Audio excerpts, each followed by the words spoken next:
प्यारे बच्चों, हिंदी की कक्षा में आप सभी का स्वागत है।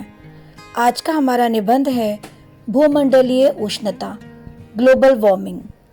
अपने इस निबंध को शुरू करने से पहले मैं आप सभी बच्चों से निवेदन करती हूँ कि आप मेरे चैनल को ज़रूर सब्सक्राइब कीजिए और मेरे वीडियोस को लाइक और शेयर भी ज़रूर कीजिए। तो आइए हम अपना निबंध शुरू करते हैं।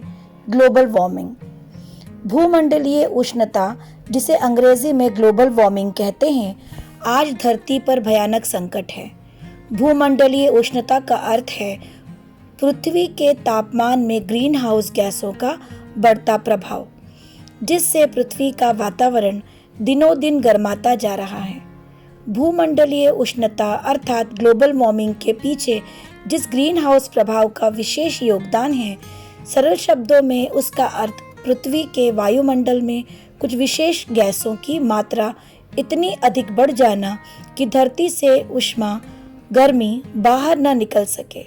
इन गैसों में carbon dioxide, nitrous oxide, chlorofluorocarbon और जल वाष्प प्रमुख हैं। भूमंडलीय ऊष्मन में कार्बन डाइऑक्साइड का सर्वाधिक योगदान है। वैज्ञानिकों के अनुसार 2050 तक कार्बन डाइऑक्साइड की मात्रा 2 गुनी हो जाएगी और इससे पृथ्वी का औसत तापमान 1 से 35 डिग्री सेल्सियस तक बढ़ने की संभावना है। संपूर्ण विश्व के मौसम में अद्भुत परिवर्तन हो रहे हैं। चीन के कुछ इलाकों में बाढ़, रूस में लू का चलना, ऑस्ट्रेलिया के कुछ भागों में सूखा पड़ना, यूरोप के कुछ हिस्सों में बाढ़ के कारण जान माल की अपूरणीय क्षति ग्लोबल वार्मिंग के ही परिणाम हैं। साथ ही ओजोन परत का क्षरण भी एक ज्वलंत समस्या है। ओजोन परत धरती के लिए एक सुरक्षा कवच का काम करती है।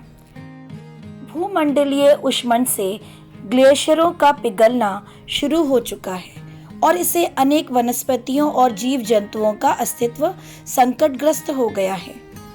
हमारी कृषि पर भी इसका बुरा प्रभाव पड़ा है। अतः ग्लोबल वार्मिंग अथवा भूमंडलीय उष्णता के दुष्प्रभाव को कम करने के लिए जीवाश्म ईंधन की खपत को कम करना चाहिए।